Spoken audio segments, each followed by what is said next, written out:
What's up, everyone? Welcome back to another episode of the Cover 2 podcast. And free agency in the NBA started about 17 minutes ago, but going into free agency, one of the biggest, players that we're interested in is, Paul George and his future. And we have a Clippers fan and returning guest of the show, Lance. How you doing today?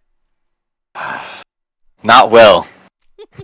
So, as you can see on the screen, a rumor came out this morning about the Athletic that Golden State offered, Chris Paul, Andrew Wiggins, Jonathan Kuminga, Moses Moody, and a first round pick for Paul George, and either the trade didn't get off the ground or was declined by the Clippers. I have no idea why, and he's just gonna walk into free agency and leave the Clippers for nothing. And I know, Lance being a Clippers fan, I know you weren't happy.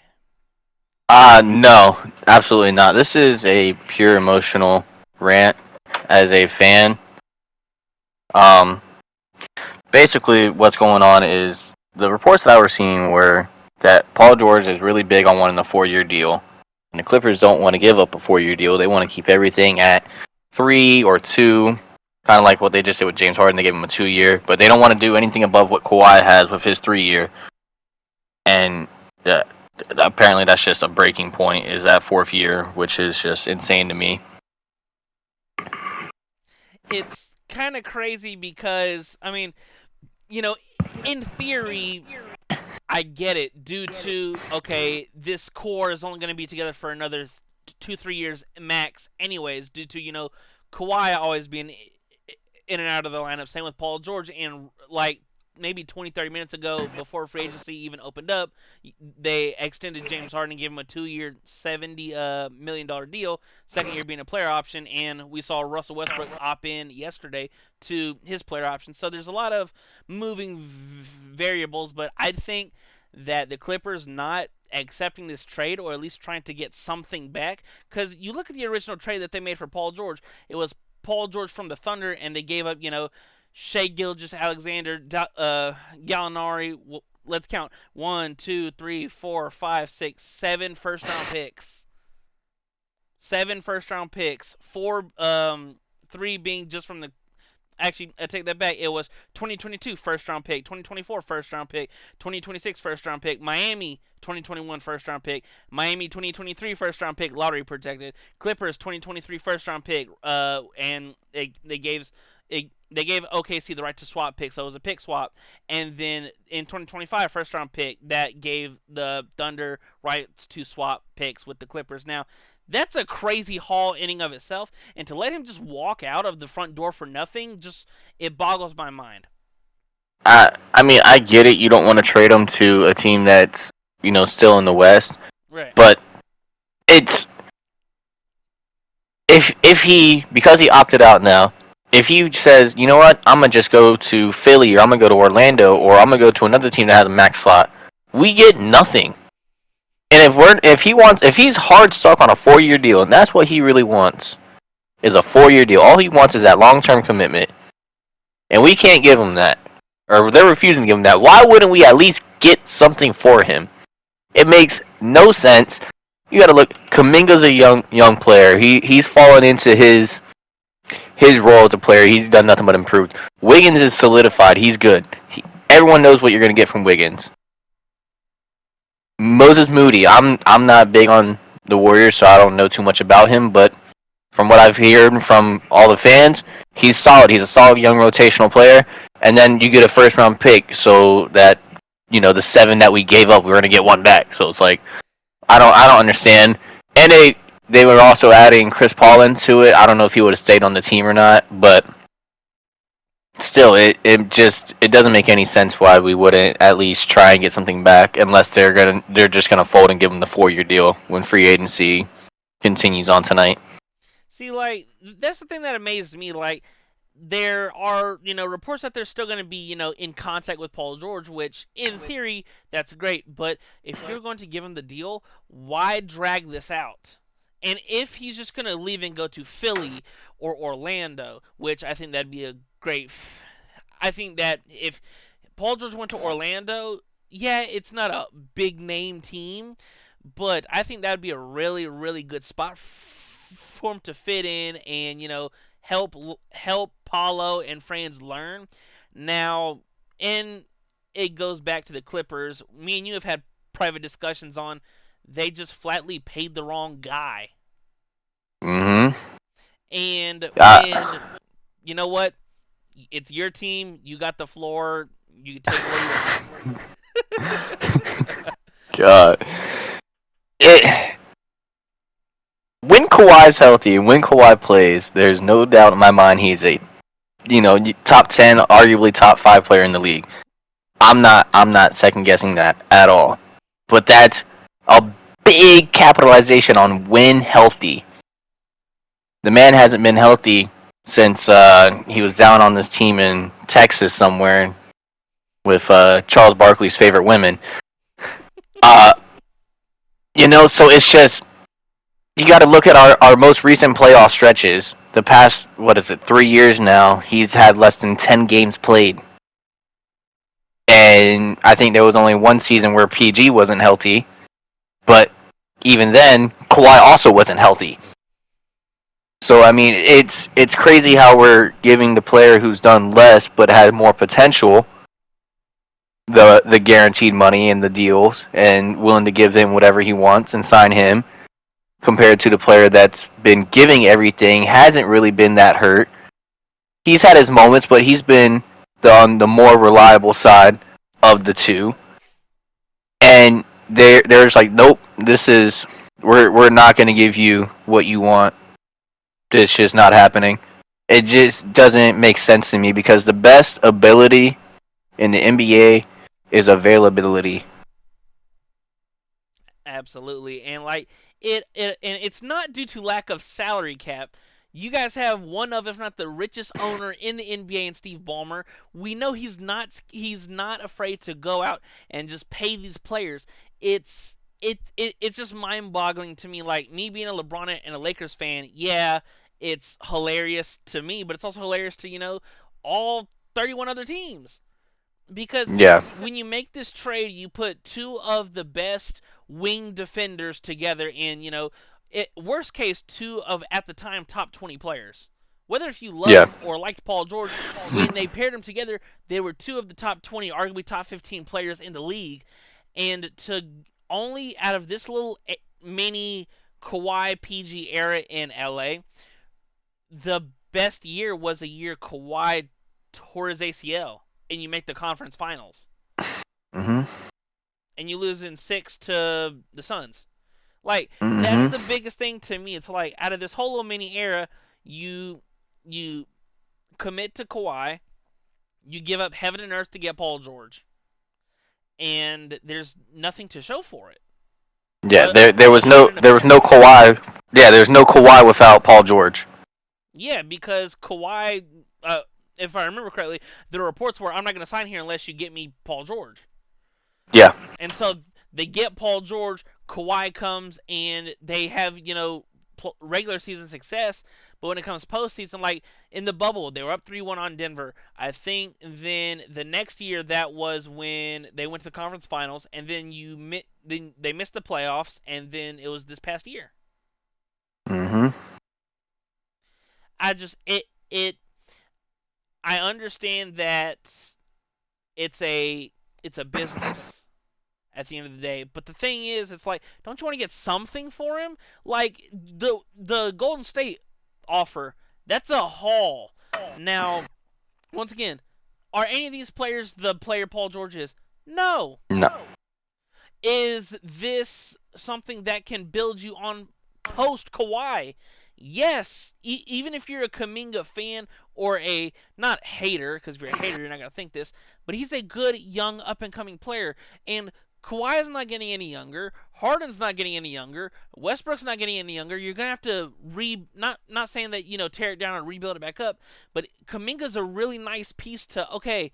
We're moving into this new arena. We need, names, and I'm not saying Kuminga's a, massive name. Obviously, I'm sure they want to, to sign PG to the 3-year deal, but like you have something to look forward to in the future because Kuminga's not, he's not polished and finished now, but he's something to look forward to later. Like here's our next guy if they, value him as where, or if they project him how I see him being projected in maybe 3-4 years when Kawhi leaves or retires. Yeah. That was the saddest yeah I've ever heard. Obviously, I want PG back. I would take if it were me running the Clippers, I'm re-signing PG and I'm getting what I can for Kawhi. Yeah, I, but that's not how it's being ran right now. So I mean, it sucks because I really do think that Kawhi, PG, Harden, Big Zoo, Terrence Mann, and all the other little pieces that we have, Norman Powell, Russell Westbrook, we have the pieces. We don't have the health, and that's unfortunately what's been the main issue for us. literally. That's the biggest thing when, and now I understand it's injuries are it's a part of sports. Mhm. Flatly, it's a page that most players have to cross. They have to go through an injury or something. But it seems like every year it's okay. This will be the Clippers' year where they're fantastic and they have all this talent and they have two fantastic wings and it's like, well, we know you at come postseason you're gonna have maybe only one of them. Because when Kawhi played just in this previous postseason, now it was what 2 games against Dallas he played. Mhm. He would, yeah, he wasn't himself, but he was still Kawhi Leonard out there, and it's a you at least in the postseason have to prepare for said players. And the fact Yeah. that Dallas for 4 of the 6 games was like, oh, we don't have to prepare or even fear a Kawhi taking over a playoff game. No fear, not even a little bit.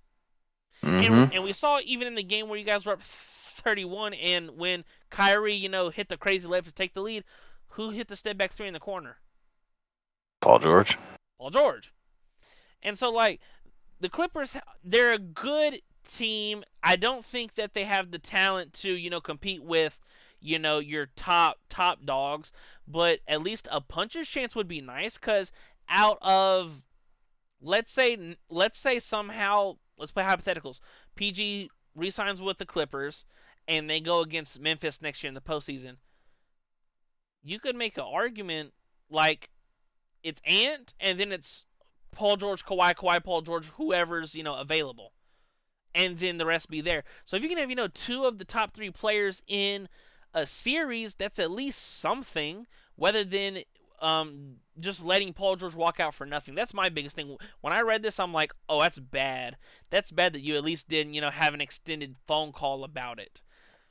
Mhm. I don't know. It amazes me.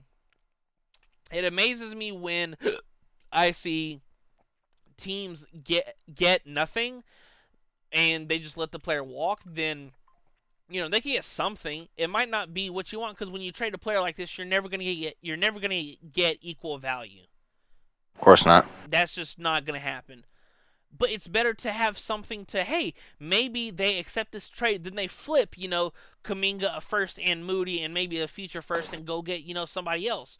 Or, Mhm. flip Andrew Wiggins, attach the first and go get someone even better that helps you in the now. Mhm. That's the whole reason why like Kaminga and Moody and all that stuff were even and was even tossed around is because Kaminga doesn't fit Steph's timeline. Steph's got maybe what 2, 3 high level years left, and then he. Do I expect him to drop off a cliff? No, but he's getting up there in age, and so retirement's right around the corner for Steph. So Kaminga still being a work in progress doesn't help the Warriors right now, no matter how good he is. Mhm. And so, like, yeah, he might not have. Kaminga might not fit, and the reason why I'm bringing up Kaminga so much is that's the key piece out of this whole package. CP's great. CP's fine, but once again, older player, health concerns. Andrew Wiggins is fine, as inconsistent as he is. There are nights where it's like, okay, there he shows flashes as to why he was the number one overall pick. Kaminga is an athletic freak who's just getting better. Moses Moody's once again young, maybe just needs more playing time and a change of scenery. And the first round pick is a first round pick in which you could if you even keep the pick, you could just draft somebody or try and package it and like I mentioned, just try and get something else. Yeah. I just don't know where the Clippers go from here when they lose Paul George. That's my biggest thing, and I want to assume that they're okay. They're still going to be a good team because they gave Harden 70 million earlier. They're giving they. It just amazes me because you re-sign Harden, who historically has gotten worse in the postseason.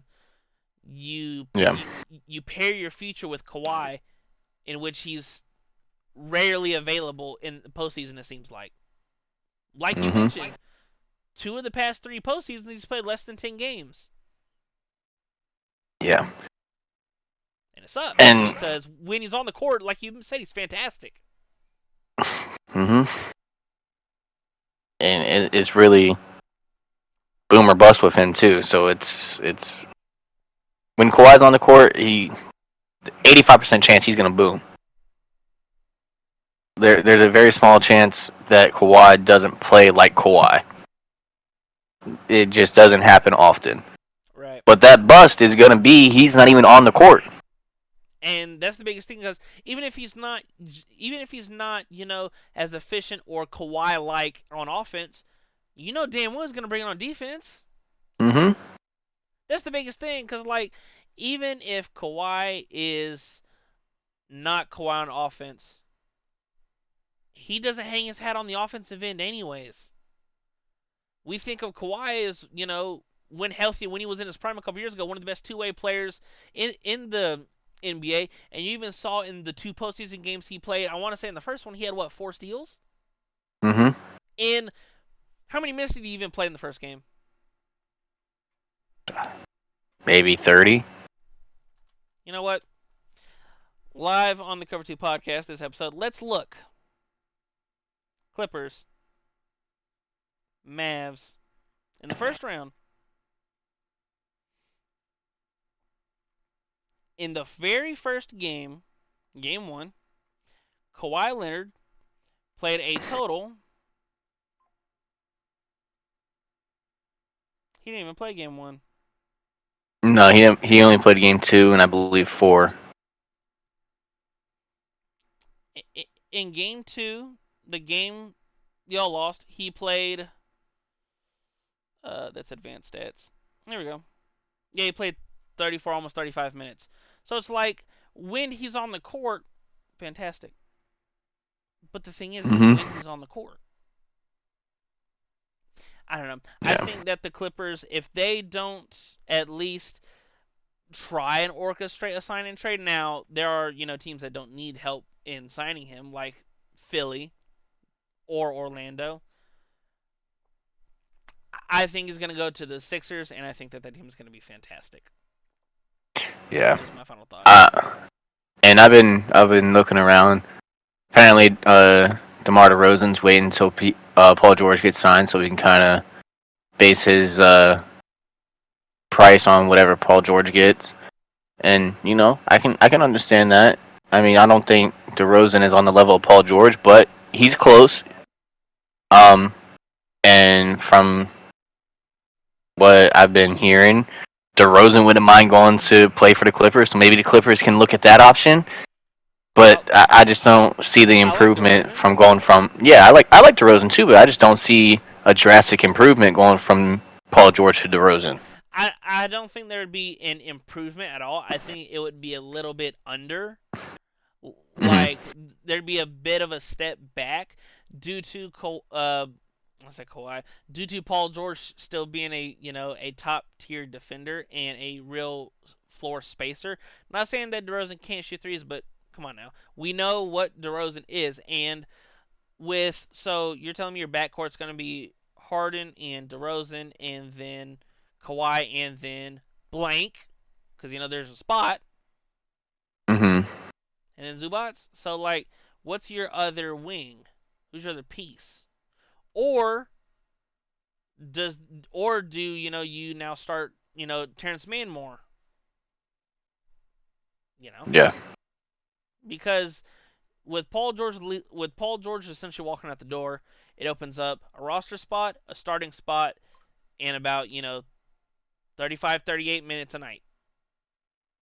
Yeah. That's what it does. So I could see some of your younger guys, getting more minutes, but it's with Paul George walking out.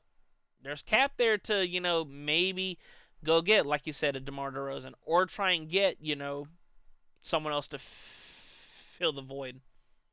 Yeah. Whether that be a big name or just maybe two or three, like bench to key role players. I don't know. I think that Paul George leaving raises a lot more questions than gives answers for the questions that people already had for the Clippers. Because now does this mean, oh, you're just gonna fall out of playoff contention? Because if Kawhi tweaks an ankle and it's Harden and the Marauders, then it's like, oh well, shit. Yeah. Because especially in the West, like you could be out of the playoff hunt very early if it be a sprained knee or a tweaked ankle. Mhm. So I don't know. I think that obviously Harden getting the 2 years is good, but I don't know where they go from here. I don't.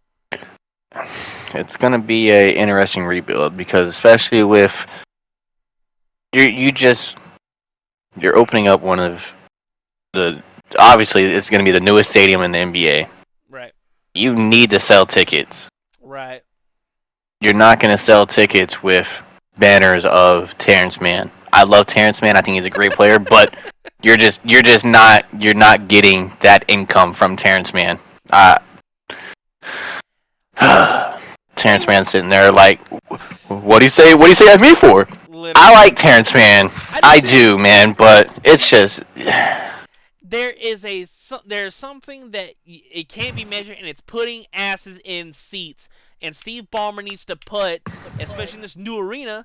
You got Kawhi. mhm. The plan was Kawhi, Paul George headline this arena. Yeah. You got to put butts in seats. Yeah. So now it's Kawhi, Harden, Westbrook, and Flash and Rah Rah. Yeah. It's not 2016. Yeah. These players are declining slowly. And for Kawhi, it's not his play, it's his health. Mhm. Flatly, that's what it is. So yeah, like who other than DeRozan, is there a player you would want to bring in? Uh honestly, I don't know. I I wouldn't mind DeRozan. I wouldn't mind figuring out the price on Levine. Uh, Julius Randle maybe. Um, even Julius Randle is I don't know, but I mean, I don't see him leaving. he's a 20 and 10 guy. Yeah. Um. Yeah. You're just so befuddled, you don't even know. Yeah.